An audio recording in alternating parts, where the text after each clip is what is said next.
وَلَقَدْ يَسَّرْنَا الْقُرْآنَ لِلذِّكْرِ فَهَلْ مِن مُّدَّكِرٍ۔ جو ٹاپک مجھے دیا گیا وہ یہ ہے تعارف قرآن۔ اس ٹاپک کا اہم پوائنٹ یہ ہے کہ جتنا آپ کو قرآن کا تعارف ہوگا اتنا ہاتھ قرآن مجید کی طرف بڑھنا شروع ہو جائے گا۔ جتنا قرآن مجید کا تعارف نہیں ہوگا آدمی قرآن مجید کی طرف ہاتھ نہیں بڑھاتا ہے۔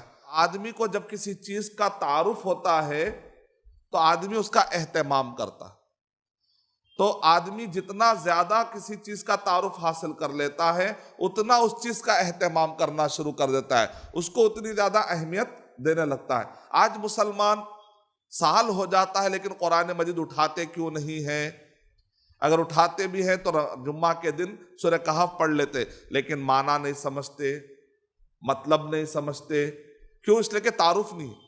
تو آئیے قرآن مجید کا تعارف جتنا آپ حاصل کریں گے آپ کا ہاتھ آگے بڑھے گا۔ دیکھیے آپ مثال کے طور پہ میں شروع کرتا ہوں۔ قرآن، اگر آپ اس کا تعارف حاصل کرنا ہے تو یہ قرآن کا معنی کیا ہے؟ اگر آپ اس پر توجہ دیں گے، قرآن، یہ لفظ قرآن کا معنی کیا ہے؟ اب اس کے اندر 4 الگ الگ معنی ہیں۔ الکتاب، قرآن مجید کا ایک اور ایک نام ہے الکتاب۔ یہ الکتاب کا معنی کیا ہے؟ اس کے اندر 2 معنی۔ الفرقان، قرآن مجید کا ایک اور ایک نام ہے۔ یہ الفرقان کا معنی کیا ہے؟ تو آپ کو سورہ فرقان بھی سمجھ میں آنا شروع ہو جائے گا۔ التنزیل، قرآن مجید کا ایک اور ایک نام ہے۔ تنزیل کا معنی کیا ہے؟ اور قرآن مجید کا اور ایک مشہور نام ہے الذکر۔ اب یہ 5 نام ہیں۔ ویسے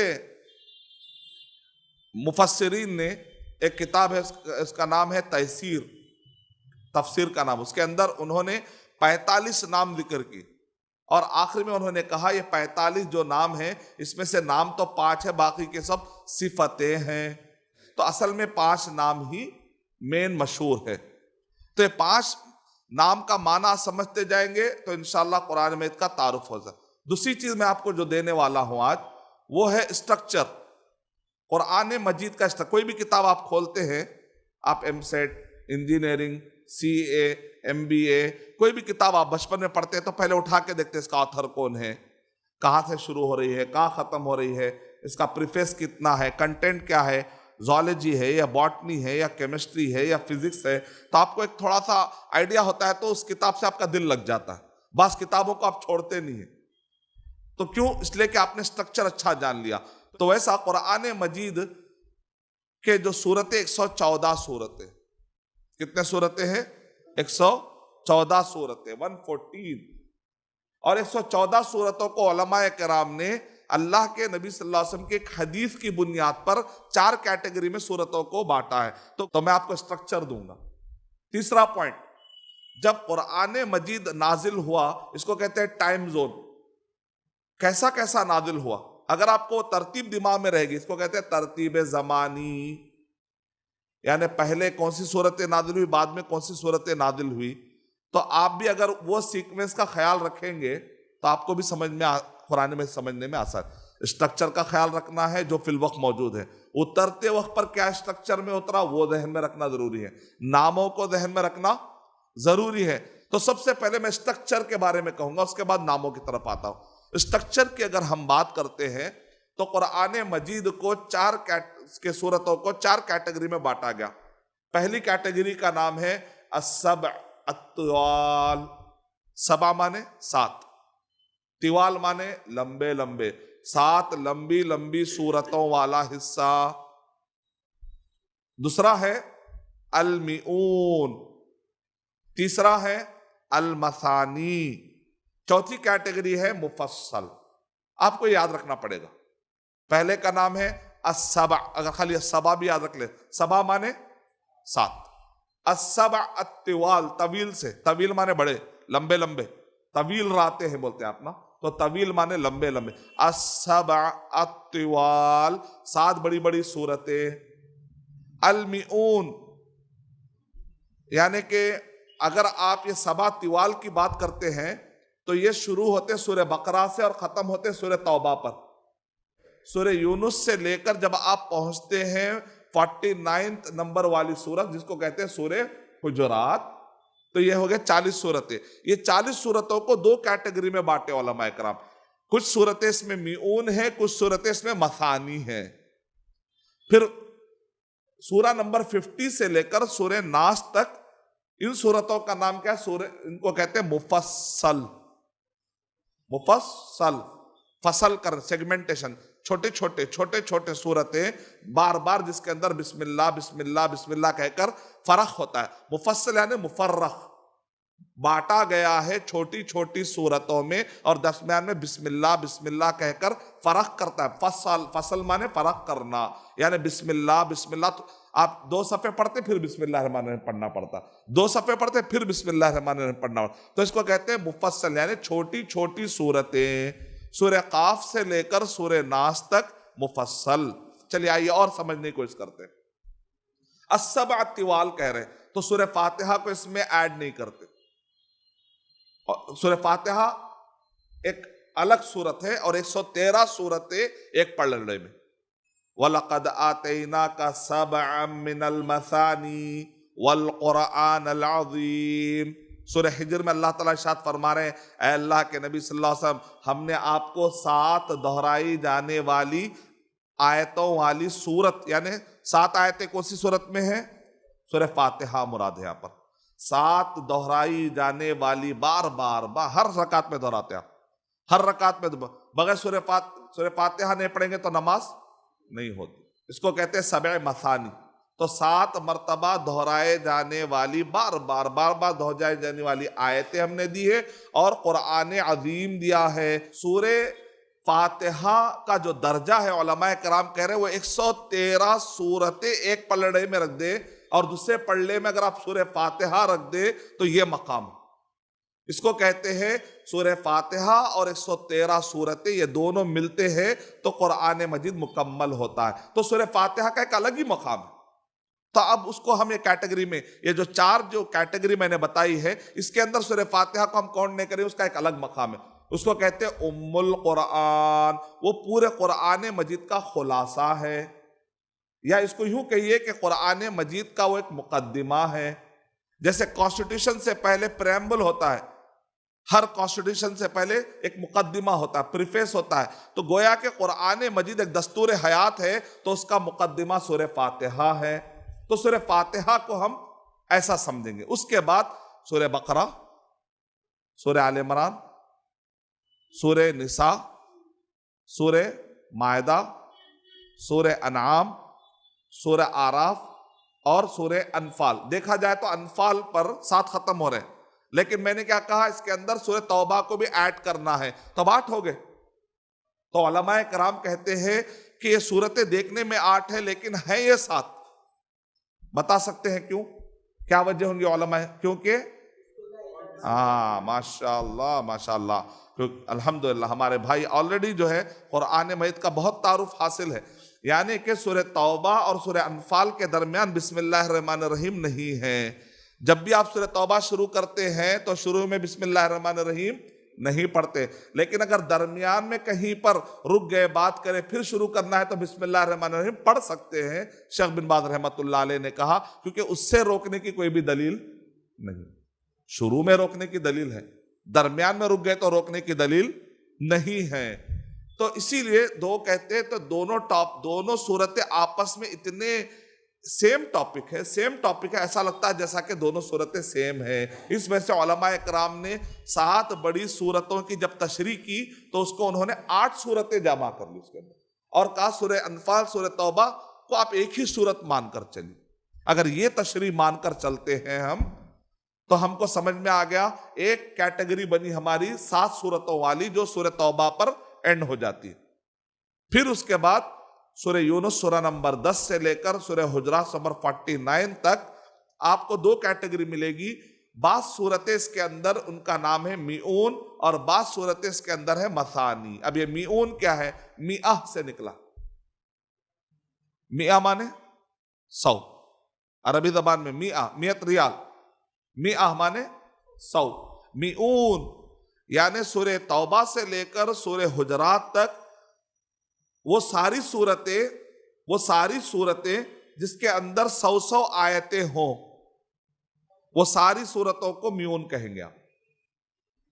اور جو سورتیں جس کے اندر آیتیں 100 تک نہ پہنچے ان سب کو کیا کہیں گے؟ مثانی۔ مثانی مانے سیکنڈ درجے پر آنے والی، یعنی میون کے بعد سیکنڈ لیول پہ آنے والی صورتیں۔ مثانی کا معنی ہے سیکنڈ پوزیشن پر آنے والی۔ ایک معنی یہ بھی کہا گیا، مثانی اس لیے بھی کہا گیا بار بار دہرائے جاتے، اس کے اندر کئی ایسی صورتیں ہیں جس کو چھوٹے چھوٹے ہونے کے سے لوگ زیادہ پڑھ لیتے، یہ بھی ایک معنی ہے۔ بہرحال مثانی کا زیادہ مشہور معنی علماء کرام نے بتایا سیکنڈ نمبر پر آنے والی، یعنی کہ 100 کے بعد، اس کے بعد جو بچ گئے، کوئی 90 آیتیں ہیں، اگر 80 آیتیں ہیں، تو وہ کیٹیگری جو 100 سے کم ہونے والی ہے، یعنی کہ سیکنڈ درجے والی، سیکنڈ لیول پر آنے والی، سیکنڈ لیول پر آنے والی۔ تو اس لحاظ سے اگر آپ دیکھیں گے تو آپ کو ایک کیٹیگری ملی سبع طوال، ایک کیٹیگری ملی آپ کو میون، دوسری کیٹیگری آپ کو ملی مثانی۔ اب کہاں تک پہنچ گئے آپ؟ سورہ حجرات تک پہنچ گیا۔ اب سورہ قاف سے لے کر اللہ کے نبی صلی اللہ علیہ وسلم نے ارشاد فرمایا یہ جو صورتیں شروع کی ہیں، یہ صورتیں کیسی ہیں؟ تورات، انجیل، زبور میں بھی اس سے ملتی جلتی باتیں آئی ہیں، لیکن سورہ قاف سے لے کر سورہ ناس تک جو صورتیں آئی ہیں یہ نہ تورات میں آئی، نہ انجیل میں آئی، نہ زبور میں یہ باتیں آئی ہیں۔ وَفُضِّلْتُ بِالْمُفَصَّل، مجھے خاص فضیلت عطا کی گئی ہے یہ مفصل صورتوں کے ذریعے سے۔ یعنی مطلب یہ نکلا کہ سابقہ دور میں اس ٹائپ کی صورتیں کبھی بھی نازل نہیں۔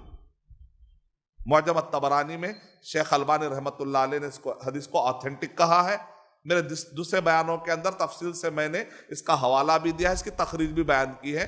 میری کتاب بھی موجود ہے علوم القرآن، اس کے اندر اس کے تفصیلی حوالے ہیں۔ اگر کوئی پڑھنا چاہ رہے تو askmadani.com میرا ایک ویب سائٹ ہے، اس میں علوم القرآن ایک بک فری میں ہے، آپ ڈاؤن لوڈ کر کے پڑھ سکتے ہیں۔ اس کے اندر پورے حوالے موجود ہیں جو میں آپ کو بات بتا رہا ہوں انشاءاللہ۔ مفصل سورہ قاف سے لے کر سورہ ناس تک۔ اب اس کو بھی 3 حصوں میں تقسیم کیا علماء کرام۔ ایک ہوتا ہے طوال مفصل، مفصل کی وہ صورتیں جو ذرا بڑے سائز کی ہیں، بڑی بڑی صورتیں۔ سورہ قاف ہے بڑی صورت، آہستہ آہستہ کیا ہوتی صورتیں چھوٹی ہونا شروع ہوتی۔ وساط مفصل درمیان، وساط مانے اوسط، اوسط مانے مڈل، درمیانی صورتیں، مفصل کی بڑی صورتیں، مفصل کی درمیانی صورتیں، مفصل کی چھوٹی چھوٹی صورتیں، اس کو کہتے ہیں قصار مفصل۔ آپ دیکھیں محدثین کہتے تھے اللہ کے نبی صلی اللہ علیہ وسلم عشاء کی نماز میں وساط مفصل سے پڑھتے تھے، قصار مفصل سے پڑھتے تھے، تو آپ کے دماغ میں کیٹیگری آ جاتی ہے اچھا ذرا بڑی صورتیں پڑھتے تھے۔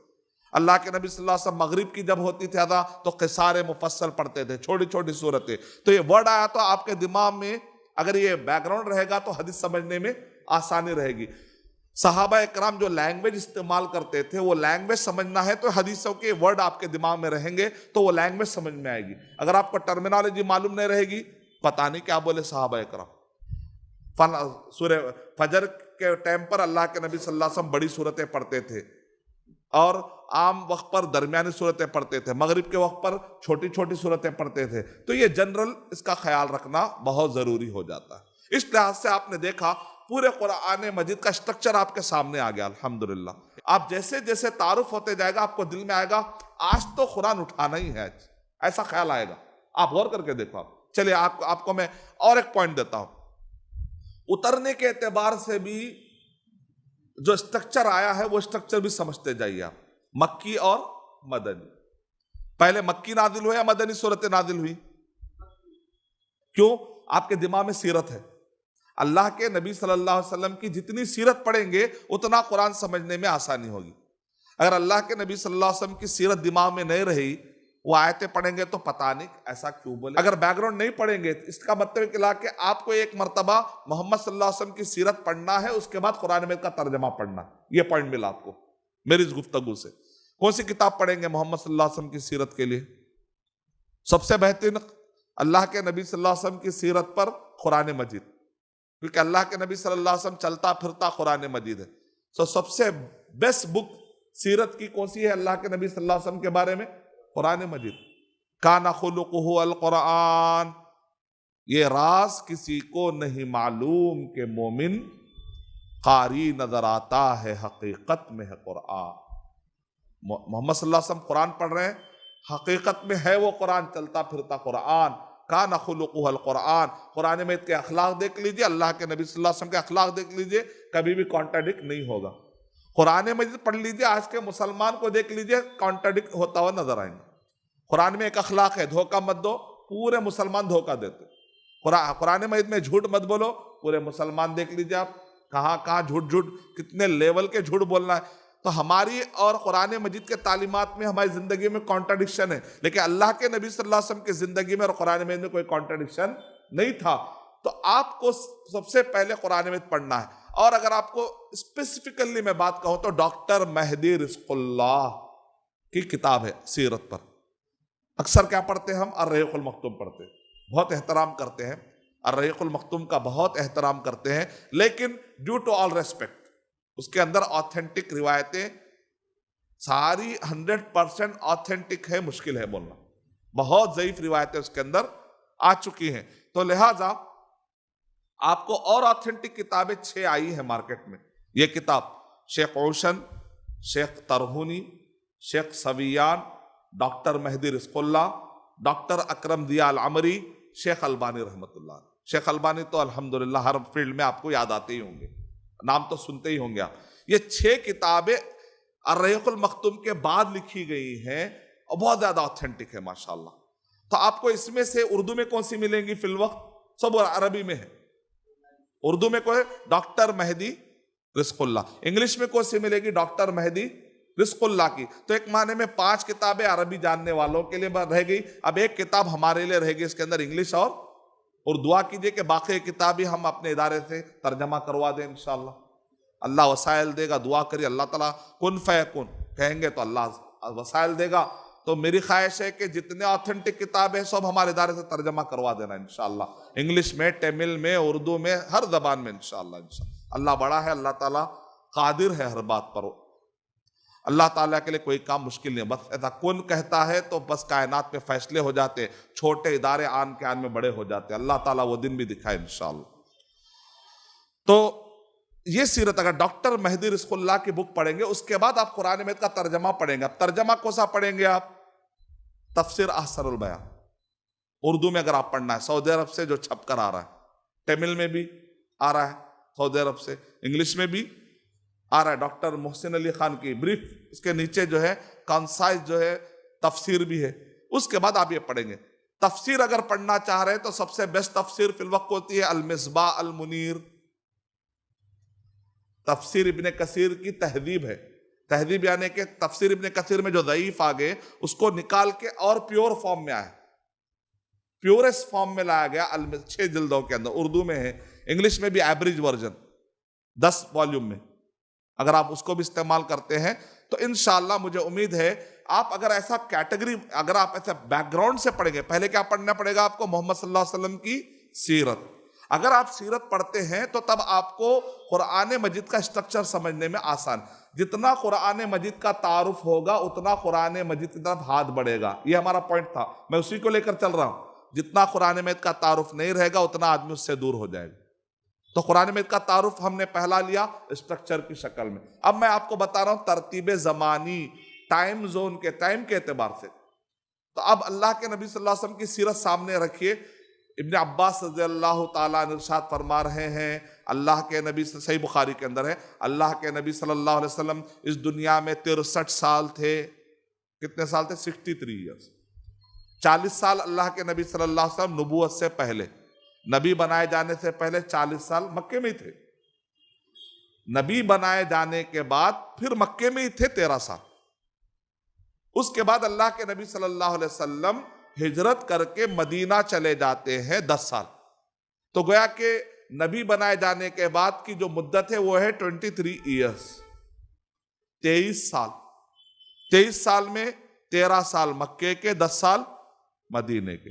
اب اگر آپ کو مکے کے اندر حالات کیا تھے، مکے کے اندر کون دشمن تھا اللہ کے نبی صلی اللہ علیہ وسلم کا، مکے کے اندر کا دشمن، مکے کے اندر اللہ کے نبی صلی اللہ علیہ وسلم کو کیسا ستائے، مکے کے اندر اللہ کے نبی صلی اللہ علیہ وسلم کو کیا چیلنجز تھے، وہ اگر آپ کو پتا چلے گا تو مکی صورتیں، وہ صورتیں جو مکے میں نازل ہوئی، ان صورتوں کا بیک گراؤنڈ سمجھنے میں مدد ملے گی۔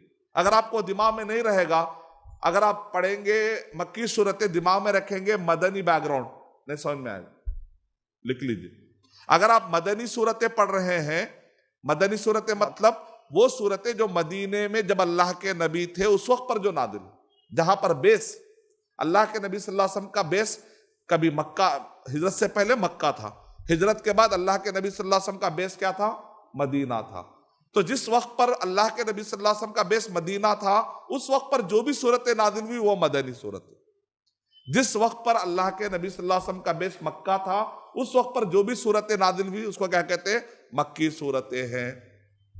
اب مکی صورتوں کے دشمن کا آپ کو آئیڈیا ہونا، مدینے کے اندر دشمن الگ، وہاں اہل کتاب تھے، اہل کتاب یعنی جیو، یہودی تھے، وہاں پر کرسچن تھے، وہاں پر منافقین تھے، وہاں پر کبھی کبھی کفار قریش آ کر اٹیک بھی کرتے تھے۔ اس کا مطلب کبھی کبھی کفار قریش کے اٹیک کا بھی ذکر آئے گا ادھر، مدینے کے اندر جنگوں کا بھی ذکر آئے گا۔ مدینے کے اندر اللہ کے نبی صلی اللہ علیہ وسلم حاکم تھے، حکومت، اس کا مطلب وہاں پر جوڈیشل پاور سے ریلیٹڈ باتیں بھی آئیں گی، سیاست سے متعلق باتیں بھی آئیں گی، پولیٹیکل سسٹم سے متعلق باتیں بھی آئیں گی، معاشرے سے متعلق باتیں آئیں گی، مکمل سسٹم، عقیدہ، عبادات، معاملات، معاشرت، خاندان، ہر چیز کا سسٹم، کرمنالوجی کی بات کریں گے، کرائم بڑھ جائیں گے تو اس کو کیسے روکنا ہے، مدینے کے اندر یہ ملے گا، کیونکہ وہاں حاکم تھے۔ مکے کے اندر اللہ کے نبی صلی اللہ علیہ وسلم حاکم نہیں تھے، کوئی پاور نہیں تھا، کوئی جوڈیشری نظام نہیں تھا، کوئی جوڈیشل پاور نہیں تھا۔ یہاں پر آپ کو مظلومیت کے قصے نظر آئیں گے، یہاں پر آپ کو نبیوں کے قصے زیادہ نظر آئیں گے، نبیوں پہ جو ظلم ہوا تھا وہ بیان کیا جائے گا تاکہ اللہ کے نبی صلی اللہ علیہ وسلم کو تسلی ملتے رہے۔ یہاں پر مسئلے مسائل میں زیادہ گفتگو نہیں ہوئی۔ مکے کے اندر کون سے ٹاپک پر زیادہ گفتگو ہوتی ہے؟ صرف عقیدہ، توحید، رسالت، آخرت، اللہ کا تعارف، رسولوں کا تعارف، نبیوں کا تعارف اور آخرت کا تعارف۔ مدینے کے اندر مسئلے مسائل، نماز، روزہ، زکوٰۃ، حج، ترکہ، نکاح، جہاد، مظلوموں کو کیسے مدد کرنا، خاندان میں کیسے رہنا، پردہ کا احکام کیسے ہے، گھروں میں داخل ہونا ہے تو کب داخل ہونا ہے، کب داخل نہیں ہونا ہے، بات چیت کیسے کرنا ہے، گفتگو کیسے کرنا ہے، ایک ایک چیز کے آداب تفصیلات آپ کو کہاں ملیں گے؟ مدنی صورتوں میں۔ جب آپ رمضان آتے ہی سب سے پہلے ہمارے بھائی کیا کرتے ہیں؟ سورہ بقرہ اٹھا لے کے بیٹھ جاتے ہیں۔ اب کچھ بھی بیک گراؤنڈ نہیں معلوم، ارے بنی اسرائیل پرانے قصے کا یہ ذکر ہے، بند کر دیے، چھوڑ دیے، سمجھ میں نہیں آیا بیک گراؤنڈ۔ آپ سورہ بقرہ کیوں اٹھا لیے؟ پہلے مکی صورتیں کیوں نہیں پڑھا؟ مکے کے اندر جو صورتیں نازل ہوتی ہیں اکثر چھوٹی چھوٹی صورتیں، مدینے کے اندر جو صورتیں نازل ہوئی بڑی بڑی صورتیں۔ صرف 2 صورتیں مکے کی ایسی ہے جو بڑی ہے، کون سی ہے؟ گیس؟ 2 صورتیں ایسی ہے مکے کے اندر بھی ذرا بڑی ہے، سورہ انعام اور سورہ اعراف، مکے کے اندر نازل ہے۔ تو پہلا اللہ کے نبی صلی اللہ علیہ وسلم ہجرت سے پہلے کہاں تھے؟ مکے میں۔ ما نزل قبل الحجرہ، جو بھی ہجرت سے پہلے نازل ہوا اس کو علماء کرام کیا کہتے ہیں؟ مکی۔ ما نزل بعد الحجرہ، جو بھی ہجرت کے بعد نازل ہوا علماء کرام اس کو کیا کہتے ہیں؟ مدنی صورتیں۔ اچھا، مکی صورتیں کتنی ہے اور مدنی صورتیں کتنی ہیں؟ تعداد میں مکی صورتیں زیادہ ہوں گی یا مدنی صورتیں زیادہ ہیں؟ مکی صورتیں زیادہ رہے، مدنی صورتیں بہت کم ہیں، کیونکہ بڑی ہے۔ سورہ بقرہ کتنے؟ 286 آیتیں، 286 آیتیں ہیں سورہ بقرہ میں، تقریباً 2.5 پارہ۔ اب 2.5 پارہ میں دیکھیں تو 29واں 30واں پارہ، 29واں پارہ، 28واں پارہ کا اگر میں درمیان میں جاؤں گا تو مان لیجئے کہ سورہ صف سے اگر 28واں پارے میں جو ہے سورہ مجادلہ، حشر، اس کے بعد ممتحنہ سے اگر چلیے سورہ نمبر میں ڈسکاؤنٹ کر کے اٹھا رہا ہوں، طلاق سے اٹھاتے ہیں، سورہ طلاق سے، سورہ نمبر 65 سورہ نمبر 65 28ویں پارے میں آپ کو ملتی ہے، رائٹ؟ سورہ 28واں 29واں اور 30واں پارہ، 2.5 پارے کا اگر آپ دیکھیں گے تو اس میں 65 سے لے کر 114 تک کتنے سورہ آگے بہت ساری صورتیں ہیں۔ 2.5 پارے میں 50 اتنے بہت سی صورتیں۔ شروع میں آپ آ جائیے، سورہ بقرہ اکیلا ایک سورت کتنے پارے پر ہے؟ 2.5 پارے پر. اس کا مطلب کیا نکلا؟ مدینے کی سورتیں تعداد میں کم ہے لیکن سائز میں بڑی بڑی. کتنی ہوں گی اندازہ؟ مدنی سورتیں کتنی ہوں گی؟ آج یاد کرنا ہے پورے اٹھنے سے پہلے انشاءاللہ.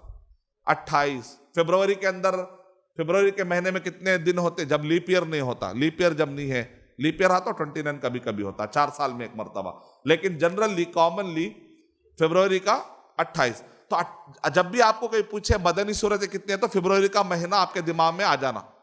تو 28 کو الٹا کر کے 4 ایڈ کری، کتنا ہوتا؟ 86. یعنی آپ 28 کو الٹا کریں تو کیا ہوگا؟ 82. 4 ایڈ کریں 86. مکی صورت 86. آسان ہو گیا، آج کے بعد سے بھولنا نہیں انشاءاللہ. مکی صورتیں کتنی ہیں؟ 86. مدنی صورتیں کتنی ہیں؟ 28. ماشاءاللہ. اس کو بولتے ہیں ہینگر کانسیپٹ. جیسے ہینگر میں کپڑا لگائے تو لٹکا ہوا رہتا، ویسا دماغ میں کوئی ایک لاجک بٹھانا، اس لاجک سے کرے تو کنیکٹ ہو جاتا. ہمیشہ جب بھی فروری کا مہینہ آیا مدینے کے صورتیں پڑھنا ہے، دماغ میں آ جانا. اور باقی کے انشاءاللہ 86 صورتیں مکی. اب یہاں پر دیکھیے آپ، مفسرین نے جو سمجھایا بہت آسان ہو گیا ہم کو سمجھنا. جو بھی ہجرت سے پہلے نازل ہوا وہ ہے مکی صورتیں. جو ہجرت مانے سفر، مقدس سفر.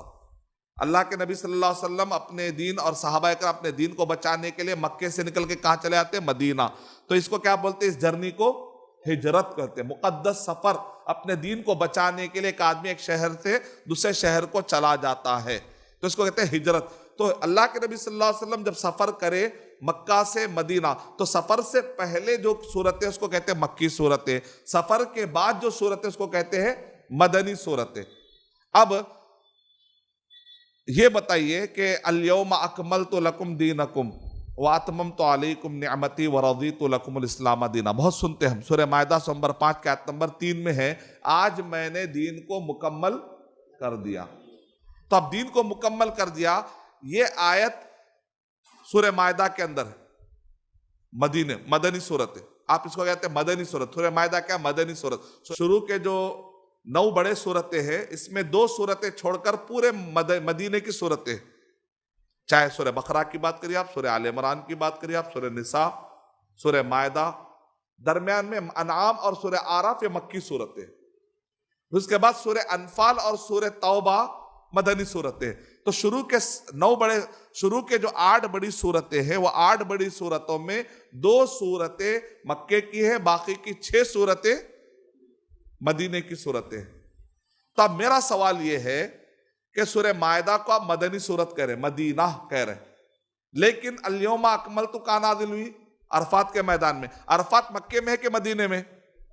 پھر اس کو مکی بولنا نہیں بولنا؟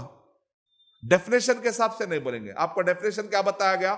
اللہ کے نبی صلی اللہ علیہ وسلم پر عرفات کے میدان میں، مکے کا جو ایریا مکے سے قریب ہے، عرفات مدینے سے نہیں، مکے سے قریب حج کرنے جاتے نا کعبے کے پاس، تو عرفات کا میدان. تو دیکھا جائے تو اس کو مکی کہنا چاہیے، لیکن ڈیفینیشن کیا ہے؟ اللہ کے نبی صلی اللہ علیہ وسلم کا اس وقت پر اصل میں ٹھکانہ مکہ تھا یا مدینہ تھا؟ مدینہ تھا. تو اس لیے ہم کہیں گے وہ کہیں اترے اس سے لینا دینی. اللہ کے نبی صلی اللہ علیہ وسلم کا اصل میں ٹھکانہ کیا تھا؟ سورہ بقرہ سورہ نمبر 2 کی آیت نمبر 285-286 آمن الرسول کہاں نازل ہوئی؟ آسمان میں، معراج کی رات میں. تو اب اس کو آسمانی نہیں بولنا، مکی مدنی آسمانی بولتا. پھر آپ کو مشکل ہو جائے گا. اگر آپ سورہ حج میں جائیں گے نا، اس کے اندر کیا ہے؟ شتائی صیفی، سرما میں اترنے والی آیتیں، گرما میں اترنے والی آیتیں، لیلی نہاری، رات میں اترنے والی آیتیں، دن میں اترنے والی آیتیں. پھر اس کے بعد حضری اور سفری، سفر میں اترنے والی آیتیں اور غیر سفر میں اترنے والی، مقیم ہونے، حضر میں اترنے. تو صحابہ اکرام کو پورا یاد تھا. امام سیوطی رحمۃ اللہ علیہ نے علوم القرآن میں اتنا باریک ہے ہم کو یاد ہی نہیں رہے گا آخر میں. اس وجہ سے ہمارے یاد کرنے کے لیے علماء اکرام نے ایک موٹی ترتیب دی. اللہ کے نبی صلی اللہ علیہ وسلم کا اصل مقام جب مدینہ تھا اس وقت پر کچھ بھی نازل ہوا تو مدنی، اگرچہ کہ ہو سکتا وہ یمبو کے قریب میں نازل ہوئی ہوں گی، بدر کے قریب میں نازل ہوئی ہوں گی، حدیبیہ کے قریب میں نازل ہوئی ہوں گی۔ سورہ فتح کا نازل ہوئی حدیبیہ کے قریب، یعنی مکے کے بالکل قریب میں، حنین کے مقام پہ ہو سکتا کچھ نازل ہوئی ہوں گی۔ اب وہ سب نہیں دیکھیں، ہم ڈیٹیل میں نہیں جائیں گے، ایک موٹی ترتیب بتائیں گے مکی اور مدنی۔ اللہ کے نبی صلی اللہ علیہ وسلم کا ٹھکانہ جب مکہ تھا تو اس وقت پر جو بھی اترا وہ مکی، اگر ویسا دیکھ کر چلے۔ اور مصحف مدینہ، اس کے اندر بھی کیا علماء کرام بعض کو مکی مدنی کہتے ہیں، 5-6 صورتوں میں اختلاف ہے یہ مکی ہے یا مدنی ہے، مضمون دیکھ کر، اس کا ٹاپک دیکھ کر۔ تو سعودی عرب میں شیخ صالح آل الشیخ حفظہ اللہ نے مسئلے کو ختم کر دیا۔ انہوں نے کہا ایک اسٹینڈرڈ بنا لیتے ہیں، مدینے کے اندر ایک مجمع ملک فہد ایک بہت بڑا ادارہ ہے، وہاں پر سے انہوں نے ایک مصحف نکالا، اس کا نام ہے مصحف مدینہ۔ اس مصحف مدینہ میں ایک ترتیب کو راجح، بھئی اب پورا یونانی مسئلے ایگریڈ کر کے ایک اسٹینڈرڈ کو مان چلیں گے۔ اگر وہ اسٹینڈرڈ کو مانتے ہیں تو مکی صورتیں ہو گئی 86 اور مدنی صورتیں ہو گئی 28۔ تو اس ترتیب کے حساب سے میں ترتیب بتایا ہوں۔ اگر آپ کوئی اور ترتیب فالو کرتے ہیں تو یہ ترتیب آگے پیچھے ہو سکتی ہے۔ ابھی میں ایڈوانس میں بتا رہا ہوں، بعد میں آ کے سوال کرنے کے بجائے ابھی میں جواب دے دیا۔ زمانے کے اعتبار سے ترتیب سمجھ گئے آپ، اسٹرکچر کے اعتبار سے 4 کیٹیگری آپ سمجھ گئے۔ اب آئیے اسلوب کے اعتبار سے بات کرتے ہیں۔ شیخ ابن عثیمین رحمۃ اللہ علیہ ارشاد فرما رہے مکے کی صورتوں کی عربی بہت ہائی لیول ہے اور مدینے کی صورتوں کی عربی کا لیول کچھ کم بھی نہیں ہے۔ لو لیول تو نہیں بول سکتے آپ، عربی اللہ کا کلام لو لیول کا ورڈ استعمال نہیں کر سکتے، وہ ہائی ہے لیکن یہ لیول بھی کچھ کم نہیں ہے۔ اور کفار قریش نے نہ یہ لیول کے عربی کا جواب دیا نہ یہ لیول کے عربی کا جواب دیا، یہ بھی کلیئر، کیونکہ مکے کے اندر جو دشمن تھا وہ عربی میں فخر کرنے والا تھا، مدینے کے اندر ایسا کوئی فخر نہیں پایا جاتا تھا۔ مدینے کے اندر انصار، اوس، خزرج، یہودی، عبرانی پڑھ لینے والے، ان کو ایسا عربی میں کوئی ایسا فخر نہیں تھا، لیکن مکے کے اندر جو دشمن تھا ان کو عربی زبان پہ بڑا فخر تھا۔ اب عربی مکے کی جو صورتیں اگر آپ پڑھتے ہیں تو اس کے اندر ردیف آتا ہے، قافیے آتے ہیں، چھوٹے چھوٹے چھوٹے جملے آپ پڑھتے ہیں تو اس کے اندر آتا ہے عَمَّا يَتَسَاءَلُونَ عَنِ النَّبَإِ الْعَظِيمِ الَّذِي هُمْ فِيهِ مُخْتَلِفُونَ۔ ایک الگ اس کے اندر لہریں ہیں، جو موسیقی جاننے والے کہتے ہیں اس میں ایک عجیب قسم کے تانے بانے ہیں، سنتے ہیں وہ گانے سنتے ہیں تو اس میں وہ سکون نہیں ملتا یہیں پر آ کر کچھ، لیکن جب قرآن پڑھتے ہیں تو یہاں پر بھی کچھ اثر ہونے لگتا ہے، اور ایک جذبات، فیلنگز، اس کو کہتے ہیں ٹچ دا فیلنگ۔ اور یہ مکی صورتوں کے اندر ہم آہنگی ہے، ایک صوت، ایک آواز، ایک ردیف، ایک ختم ہوتا ہے نون نون نون نون۔ مدینے کے اندر کی صورتوں میں ایسا کوئی آپ کو نظر نہیں آئے گا، لمبے لمبے آیتیں، لمبے لمبے، کیوں؟ وہاں دستور کی زبان ہے، کانسٹیٹیوشن کی زبان ہے، وہاں پر جو ہے قانون اتارا جا رہا ہے، قانون کی زبان الگ ہوتی ہے اور ادب کی زبان الگ ہوتی ہے۔ مکی صورتوں کے اندر ادب ہے اور ایک دشمن کو بتایا جا رہا ہے، بڑا فخر ہے نا اپنی عربی پر، چیلنج چیلنج چیلنج، تاریخ پہ بڑا فخر تھا ان کو، عاد سمود، انبیاء اکرام، ابراہیم علیہ السلام، تو لو ابراہیم علیہ السلام کا قصہ سنو۔ کبھی کبھی کفار قریش آ کر ان سے پوچھتے تھے ذرا پوچھو یوسف علیہ السلام کے بارے میں، سورہ یوسف ایسی اتار دی گئی، ان کے پاس بھی کئی غلطیاں تھیں، وہ اندر کریکشن کر لی، ویسے تفصیلات۔ کبھی انہوں نے کہا بنی اسرائیل کے بارے میں تفصیلات تو پوچھو، سورہ بنی اسرائیل اتر گئی۔ اچھا ان سے پوچھو کہ ذوالقرنین کون تھا، اچھا وہ کون ہے، خضر اور موسیٰ علیہ السلام کے بارے میں ذرا، اچھا یہ روح کے بارے میں ذرا پوچھو۔ قرآن مجید میں سورہ بنی اسرائیل میں روح کے تفصیلات ہیں، ذوالقرنین کے تفصیلات ہیں، یعنی اصحاب کہف کے تفصیلات ہیں، یعنی جو ان کے پاس تاریخی اعتبار سے جو بھرم تھا مکی صورتوں میں ڈھیر کر دیا گیا۔ یہ لو تاریخی واقعہ سنو، انبیاء کرام، اس زمانے میں انبیاء کرام کی مخالفت کرنے والے کچھ نہیں بگاڑ سکے، تم کیا بگاڑو گے؟ گویا کہ محمد صلی اللہ علیہ وسلم کو ایک وقت میں تسلی تھی، صحابہ کرام کو تسلی تھی اور کفار قریش کو وارننگ تھی، تم بھی وہی رستے پہ جا رہے ہو کیا؟ پھر تمہارا بھی انجام وہی ہوگا جو اس سے پہلے کے نبیوں کو ستانے والوں کا انجام ہوا۔ وارننگ تھی، چیلنج تھا۔ یہ ہے مکی صورتوں کا انداز۔ مدنی صورتوں کا انداز کیا ہے؟ ایک حاکم کو حکومت چلانے کے لیے جو جو چیزوں کی ضرورت ہے مدینے کے اندر وہ ساری چیزیں اتر رہی۔ چلیے آئیے اور ایک سوال، اللہ کے نبی صلی اللہ علیہ وسلم جب مدینہ آئے سب سے پہلی سورت کون سی اتری؟ سورہ بقرہ۔ تو جب آپ رمضان مبارک میں قرآن مجید کھولتے ہیں کہ میں چلو آج میں قرآن مجید سمجھتا ہوں، اگر آپ فوراً سورہ بقرہ اٹھا لیں گے تو 13 سال آپ چھوڑ کے سمجھ سکتے ہیں کیا فوراً؟ تو آپ کو شروعات کیا کرنا پڑے گا؟ چھوٹی چھوٹی صورتیں۔ یہ چھوٹی صورتیں نہیں ہیں، یہ وہ صورتیں ہیں، یہ چھوٹی صورتیں آپ جس کو ہم چھوٹی صورتیں کہہ رہے ہیں نا، یہ والضحیٰ، یہ شرح، یہ تین، یہ کوثر، دیکھنے میں والعصر، دیکھنے میں چھوٹی چھوٹی صورتیں ہیں۔ یہ صورتوں نے ابو بکر رضی اللہ تعالیٰ عنہ کو صدیق اکبر بنا دیا۔ یہ صورتیں جب سورہ بقرہ نے اتری تھی، جس وقت پر ابو بکر رضی اللہ تعالیٰ عنہ کلمہ پڑھے اس وقت پر سورہ بقرہ نے اتری تھی۔ جس وقت پر عمر رضی اللہ تعالیٰ عنہ کلمہ پڑھے سورہ بقرہ نہیں اتری تھی۔ عثمان غنی رضی اللہ تعالیٰ عنہ، علی رضی اللہ تعالیٰ عنہ، ابو عبیدہ بن جراح رضی اللہ تعالیٰ عنہ، سعد بن ابی وقاص رضی اللہ تعالیٰ عنہ، اور سعید رضی اللہ تعالیٰ عنہ، عبد الرحمن بن عوف رضی اللہ تعالیٰ عنہ، طلحہ رضی اللہ تعالیٰ عنہ، یہ جو عشر مبشرہ ہم کہتے ہیں، سابقون الاولون، جن کے ہم قصے سنتے ہیں، یہ مکی صورتوں کی چھوٹی چھوٹی صورتیں ایک بم کی طرح مکے کے اندر پہاڑوں پہ آ کر برستے ہیں وہ چھوٹی صورتیں، اور بہت بڑا انقلاب ملتا ہے مکے کے اندر۔ یہ چھوٹی صورتیں نہیں ہیں، یہ دیکھنے میں چھوٹا ذرہ ہوتا ہے، ایٹم بم کی طرح اس کے اندر طاقت ہوتی تھی۔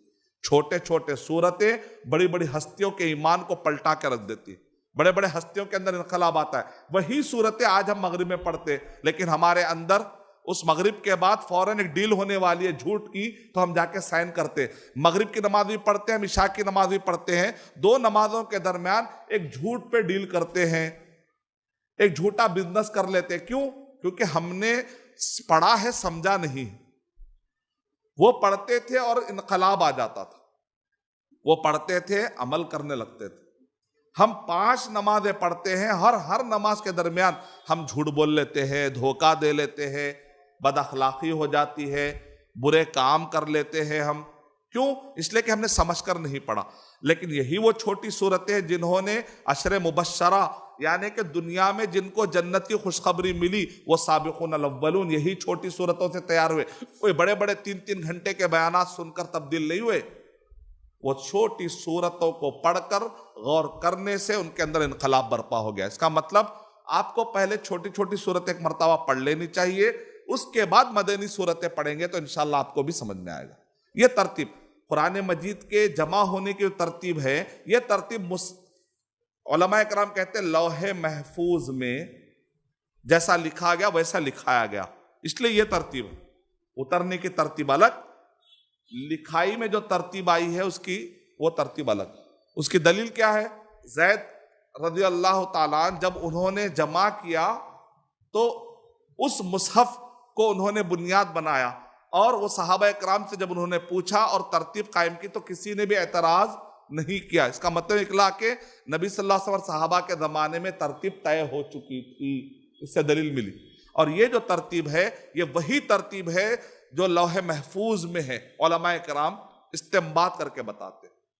اترنے والی ترتیب الگ، اقرا پہلی سورت ہے لیکن نمبر میں 96 ہے، لیکن یہاں پر پہلی سورت آپ کو کیا ملے گی؟ سورہ فاتحہ، سورہ بقرہ۔ تو اس وجہ سے آپ کو بیک گراؤنڈ معلوم ہونا ضروری۔ اللہ کے نبی صلی اللہ علیہ وسلم جب مدینہ آئے، مدینہ آتے ہی سب سے پہلے کون سی سورت نازل ہوئی؟ سورہ بقرہ۔ اب بقرہ کے اندر دیکھیے آپ کتنا ریلیونٹ ہے، دیکھیے سورہ۔ اللہ کے نبی صلی اللہ علیہ وسلم مدینہ آتے ہی حکومت مل گئی، اوس و خزرج جمع ہو گئے، اللہ کے نبی صلی اللہ علیہ وسلم کو انہوں نے اپنا حاکم بنا دیا، منافقین پسپا ہو گئے، یہودی دب گئے، مدینے کے اندر ایک جوڈیشل پاور مل گیا۔ ایسے وقت پر سورہ بقرہ نازل ہوتی ہے۔ سورہ بقرہ کے 2 حصے، سورہ بقرہ کو اگر آپ بڑی ترتیب کریں گے تو 2 قسمیں، 2 حصوں میں بانٹ سے۔ علامہ رشید رضا مصر کے بہت بڑے عالم ہیں، کہتے ہیں اس سورے کو آپ 2 حصوں میں تقسیم کر دیجئے۔ ایک حصہ میں آپ کو ملے گا تاریخ میں بنی اسرائیل میں کامیاب ہونے والے اور ناکام ہونے والے، ان سب کے ذکر ملیں گے آپ شروع کے حصے میں۔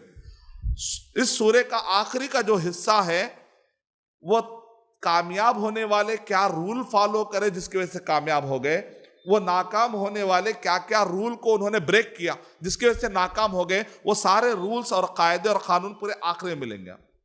آپ دیکھیں سورہ بقرہ کے آخری کا جو حصہ ہے نصف کے بعد کا، اس میں روزے کا ذکر آ گیا، اس میں اعتکاف کا ذکر آ گیا، اس میں حج کا ذکر ہے، نماز کا ذکر ہے، وصیت کا ذکر ہے، ترکے کا ذکر ہے، وراثت کا ذکر ہے، اور یہاں تک کہ وَلَكُمْ فِي الْقِصَاصِ کہہ کر کرمنالوجی، معاشرے میں اگر کوئی کرائم ہو جائے تو اس کو کیسے دبانا ہے، یعنی ایک حکومت چلانے کے لیے ایک حاکم کو جو ڈپارٹمنٹ چاہیے، عقیدے کا ڈپارٹمنٹ، عبادات کا ڈپارٹمنٹ، معاشرے کا department, social department, social level پر، اور کرائم اگر ہو جائے تو اس کو کیسے دبانا ہے سوسائٹی میں، ایک حاکم کو ایک منظم حکومت چلانے کے لیے، سسٹمیٹک لیول پر چلانے کے لیے جو قانون چاہیے سورہ بقرہ کے نصف آخر میں، لاسٹ ہاف میں۔ اور پہلے ہاف میں کیا ہے؟ ہسٹری۔ اگر آپ پڑھتے ہیں شروع میں، آدم علیہ شروع کے تقریباً صرف تین رکوع میں اللہ کا تعارف ہوتا ہے، ایمان کا تعارف ہوتا ہے۔ اس ایمان کو پانے والے تین کیٹیگری کا ذکر ہو گیا، ایمان والے، کافرون اور منافقون۔ یہ شروع کے آپ، اس کے بعد کیا ہے؟ یہ ایمان پانے والے لوگ جو منافقین ہیں اللہ تعالیٰ ان کو ہلاک کر دیا، کافر، اب مومن آگے بڑھے۔ یا ایھا الناس اعبدوا، یہ لوگ کیا پہلی صفت کیا ہے ان کی؟ عبادت کرتے ہیں۔ وَإِن كُنتُمْ فِي رَيْبٍ مِّمَّا نَزَّلْنَا، یہ قرآن مجید کو ماننے والے۔ وَبَشِّرِ الَّذِينَ آمَنُوا وَعَمِلُوا الصَّالِحَاتِ، یہ جنت پہ اندر بلیو کرنے والے لوگ ہیں۔ پھر اللہ تعالیٰ کہہ رہے ہیں کہ اللہ تعالیٰ شرماتے نہیں ہیں، ایک مچھر کے پر کی مثال دے کر بھی سمجھانا ہے تو سمجھائیں گے۔ اللہ سبحانہ وتعالیٰ، بندے کو ہدایت مل جاتی ہے، لینے والے ہدایت لیتے ہیں، مذاق اڑانے والے مذاق اڑاتے رہ جاتے ہیں۔ پھر اس کے بعد اب یہاں پر ایک تمہید والی جب گفتگو ہوئی کہ اللہ سبحانہ وتعالیٰ یہاں پر ارشاد فرما رہے ہیں کہ بھئی یہ مومن ہے، یہ منافق ہے اور یہ کافر ہے، اور اس کی تاریخ شروع ہوئی آدم علیہ السلام اور ابلیس۔ جب شروعات میں جو کانفلکٹ ہوا تھا وہاں کا ذکر کر کے تاریخ بتائی جا رہی ہے کہ یہ آج سے نہیں ہے، یہ پہلے سے ہی حق و باطل کی کشمکش چلی آ رہی ہے کہہ کر پہلے ابلیس اور آدم علیہ السلام کے شروع میں جو کانفلکٹ کا واقعہ ہوا، اور اس سے بھی پہلے فرشتوں کو جو اعتراض ہوا کہ اے اللہ تو نے یہ آدم، یہ ذات کو کیوں بنا رہا ہے، یہ نئی مخلوق کیوں پیدا کر رہا ہے جبکہ ہم کافی ہیں حمد و ثنا کے لیے، تسبیح کے لیے، تو اللہ تعالیٰ کہہ رہے ہیں میں وہ چیز جانتا جو تم نہیں جانتے۔ اس کا بھی ذکر ہوا۔ اس کے بعد ایک کانفلکٹ کا ذکر ہوا جو بنی اسرائیل کے زمانے میں ہوا، اچھے لوگوں کا بھی ذکر ہوا، برے لوگوں کا بھی ذکر ہوا۔ پہلے ہاف کے اندر آپ کو تاریخ ملے گی۔ تاریخ کے دو بڑے واقعات ملیں گے، ایک وہ پہلو جو ابلیس اور آدم علیہ السلام کے زمانے میں جو کشمکش ہوئی، ایک وہ ملے گی آپ کو۔ بنی اسرائیل کے زمانے میں انبیاء کرام کے مقابلے میں جو نافرمان ٹھہر گئے تھے، یہ کشمکش کے دو واقعات، ایک دو بڑی کیٹیگری بتا کر سورہ بقرہ کے آدھے حصے کو کور کیا گیا۔ اس کے اندر آپ کو ایک ہوتا منزل اسلام، منزل اسلام مانے وہ اسلام جو اللہ کی طرف سے نازل ہوا، اور ایک ہوتا ہے مبدل اسلام، مبدل مانے اترنے کے بعد لوگوں نے جو بدل لیا اور کہا یہ اسلام۔ مبدل اسلام کو لے کر چلنے والے ناکام، منزل اسلام کو لے کر چلنے والے ہمیشہ کامیاب۔ اب یعقوب علیہ السلام کا ذکر ہو رہا ہے، ابراہیم علیہ السلام کا ذکر ہو رہا ہے، اسماعیل علیہ السلام کا ذکر ہو رہا ہے، اسباط ان کے کنبے قبیلوں کا ذکر ہو رہا ہے، اور دوسری طرف یا بنی اسرائیل، یا بنی اسرائیل، اے بنی اسرائیل تم کو ہم نے کیا کیا نعمت ہے، تم کیا کرے، یہ نافرمانی کیوں کرے، یہ نافرمانی۔ وہ اس وقت پر تم سے کہا گیا تھا کہ تم ہتتن کہو تو تم نے ہنتا کا مذاق اڑایا، تم نے جو ہے نا ویسے ہی ہوگی بات جیسے کہ رائنا کہہ کر تم آج مذاق اڑا رہے ہو۔ سابقہ دور میں بھی تم نے جو ہے زبانیں پلٹا کر مذاق اڑائے تھے۔ اے بنی اسرائیل کیا ہو گیا تم کو، تم تورات کی بات کو مانتے ہو، تم کہتے ہو کہ ہم یہ نشانی دیکھیں گے، ہم اللہ تعالیٰ کو دیکھنا چاہتے ہیں، ہم جو ہے دیدار کرنا چاہتے ہیں، سب کیا شرطیں ہیں؟ اے بنی اسرائیل تم نے سابقہ دور میں جو نافرمانیاں کی تھی، اے بنی اسرائیل انہی کے تم اب یہودی اور کرسچن ہونے کا دعویٰ کرتے ہو مدینے کے اندر، اور آج بھی تم محمد صلی اللہ علیہ وسلم کو نہیں مان رہے ہو۔ پرانے زمانے میں بھی تم نے نبیوں کی گستاخی کی اور آج بھی محمد صلی اللہ علیہ وسلم کی گستاخی کر رہے ہو، یہ اچھا راستہ نہیں ہے۔ ایک طرف بنی اسرائیل کو بھی سمجھایا جا رہا ہے اور محمد صلی اللہ علیہ وسلم کو بتایا جا رہا ہے ان کے راستے پر مت چلو، غیر المغضوب علیہم ولا الضالین۔ تب سورہ بقرہ کے اندر پوری طریقے سے تاریخ میں کامیاب کون اور کامیاب کون نہیں، منزل اسلام کو لے کر چلنے والے کامیاب، مبدل تبدیل والے اسلام کو لے کر چلنے والے ناکام۔ اب آخری کے حصے بتایا گیا وہ کیا رولز اور ریگولیشن ہے جس کو فالو کرنے سے آپ کو منزل اسلام ملتا ہے، وہ کیا رولز اور ریگولیشن ہے جس کے اندر آپ تعویل کرتے ہیں، بدلتے ہیں، بدعتیں نکالتے ہیں، شرک نکالتے ہیں تو آپ مبدل راستے پر چلے جاتے ہیں۔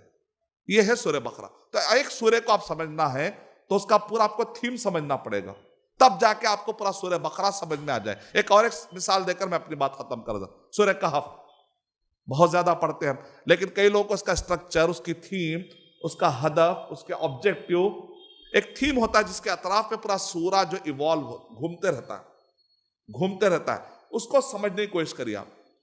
کیا ہوگا سورہ کہف کا تھیم؟ کوئی بتا سکتے ہیں؟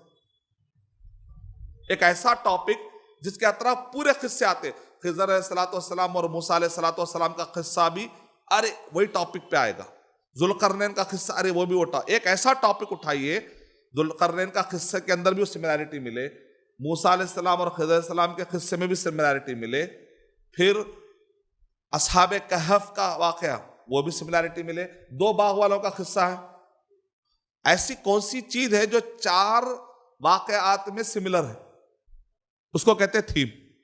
آزمائش اور فتنوں سے نجات۔ آزمائش، کسی کو اقتدار کی آزمائش آ جاتی ہے لائف میں، بعض لوگوں کو عہدے، اچھے عہدے ملتے لیکن وہاں پر وہ رشوت خوری کرنا شروع کر دیتے، تو اس کو کون سی آزمائش لگی ہوئی ہے؟ عہدوں کی آزمائش۔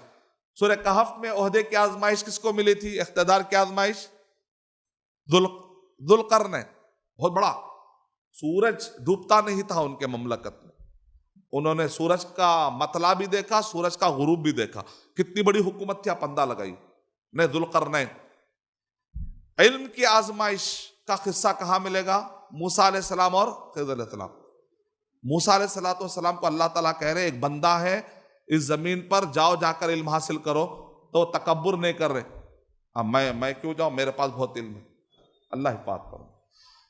تیسری آزمائش ہے جائیداد کی آزمائش۔ بعض لوگوں کو جائیداد کی آزمائش لگ جاتی، کچھ بھی کرو گھر بنانا ہے، چاہے حرام تھے چاہے حلال تھے، اب کریزی ہے بھائی، اس کو دماغ بیٹھا، تو جائیداد کی آزمائش۔ جو 2 باغ والے تھے، ایک کے پاس، ایک نے کیا کہا، باغ کو دیکھ کر کہا ماشاء اللہ لا حول ولا قوت الا باللہ، دوسرے کا انداز کیا تھا، یہ سب میرا ہے، وَلَئِن رُدِدتُّ إِلَىٰ رَبِّي لَأَجِدَنَّ خَيْرًا مِنْهَا مُنْقَلَبًا، اللہ کے پاس بھی جاؤں گا تو ایسا ہی ملنے والا ہے، میں چہیتا ہوں۔ تو وہ کہہ رہا ہے ایسا نہیں بولنا چاہیے، جب بھی تم دیکھو تو ماشاء اللہ لا حول ولا قوت الا باللہ۔ اور اللہ کے نبی نے کیا ایڈ کیا؟ یہ تو اس زمانے کے لیے بتایا، اللہ کے نبی صلی اللہ علیہ وسلم نے اور ایک دعا ایڈ کی، جب بھی کوئی اچھی چیز دیکھے تو کیا بولنا چاہیے؟ بارک اللہ، کیونکہ ماشاء اللہ کہیں گے تو نظر بد نہیں لگنے کی کوئی گارنٹی نہیں ہے، آپ اللہ کی تعریف کر رہے، سامنے والے کی کو پروٹیکٹ نہیں کر رہے، آپ بارک اللہ نہیں بولے، 2-3 دن کے اندر اگر نظر لگ گئی آپ کی تو انہیں ڈاؤن ہو جاتا، یا تو بیمار ہے، اس لیے کیا بولنا؟ بارک اللہ، ماشاء اللہ، بارک اللہ۔ اس لیے اللہ کے نبی صلی اللہ علیہ وسلم نے کہا کیا تم اپنے بھائی کو قتل کیوں کرتے ہو؟ جب اچھا لگتا ہے تو بارک اللہ کیوں نہیں کہتے ہو؟ اس حدیث سے علماء کرام نے کہا ماشاء اللہ کافی نہیں بلکہ بارک اللہ بھی ایڈ کرنا ضروری۔ تیسری آزمائش جائیداد کی آزمائش، دین کی آزمائش۔ بعض ہوتے نو مسلم ہمیشہ پریشان، ان کے ماں باپ ان کو کلمہ پڑھنے کے بعد بھی ستاتے، آزمائشیں پڑھے تو ان کو سورہ کہف پڑھ لینے سے پتا چلتا ہے وہ بیچارے دین کو بچانے کے لیے غار میں چلے گئے۔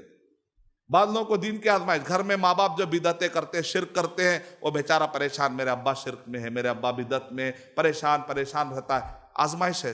اب دعا کرو، قلوب بنی آدم بین اصبعی الرحمن، رحمان کے انگلیوں میں ہے، بین الاصبعین من اصابع الرحمن، اللہ کے انگلیوں میں سے 2 انگلیوں کے درمیان ہے بندوں کے دل۔ جب چاہتا اللہ تعالیٰ، اس کا معنی مفسر کہتے ہیں جب چاہتا اللہ پلٹ دیتا ہے. تو اسی لیے جب بھی آپ مایوس ہو جائے تو فوراً کیا کرنا؟ دعا کرنا ہے اللہ اس کو ہدایت دے، اے اللہ اس کو شرک سے نکال دے، اے اللہ اس کو بدعت سے نکال دے، اے اللہ اس کو حرام کام سے نکال دے، اے اللہ اس کو سود سے باہر نکال. خاندان میں جس کے بھی گناہ سے آپ پریشان ہیں، اے اللہ بڑا بد کلامی کرتا ہے، بہت گالی دیتا ہے، اللہ فلاں آدمی میرا خاندان میں جو ہے حقوق مارتا ہے، گندی زبان استعمال کرتا ہے، پریشان مت ہوئیے، اے اللہ تیرے ہاتھ پہ اس کے دل پلٹ دے اللہ.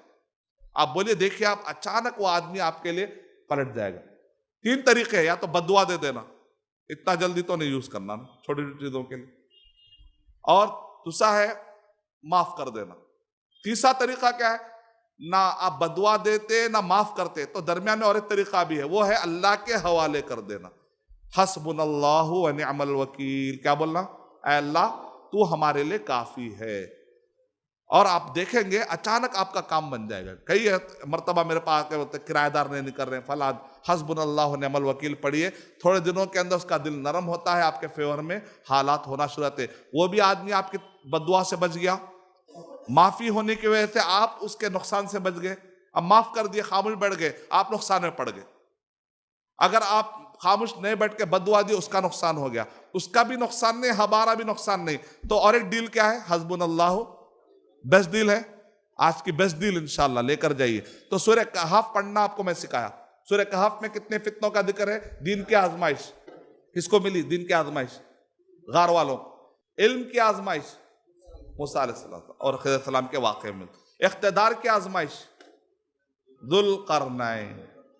جائیداد کی آزمائش 2 باغ والوں کا قصہ. تو آپ کو میں نے 2 صورتوں کے ذریعے سے کیسا قرآن مجید کے اندر شوق ڈالنا میں نے سکھایا ہے. تو مجھے امید ہے کہ انشاءاللہ قرآن میں طرف ہاتھ بڑھیں گا انشاءاللہ. میں نے کہا تھا شروع میں، جتنا تعارف اچھا ہوگا اتنا قرآن میں طرف ہاتھ بڑھنا چاہے گا. تعارف نہیں رہے گا تو قرآن مجید کوئی کتاب ہے، دیوار کے پیچھے کتاب پڑھی ہوئی ایسا لگے. میں اللہ تعالیٰ سے دعا کرتا ہوں کہ اللہ سبحانہ و تعالیٰ مجھے اور آپ سب کو قرآن مجید کا تعارف حاصل کرنے اور اس سے ہمارا دل لگ جائے، اس سے ہم سبق لیتے رہے، اپنے زندگی کو سدھارتے رہے.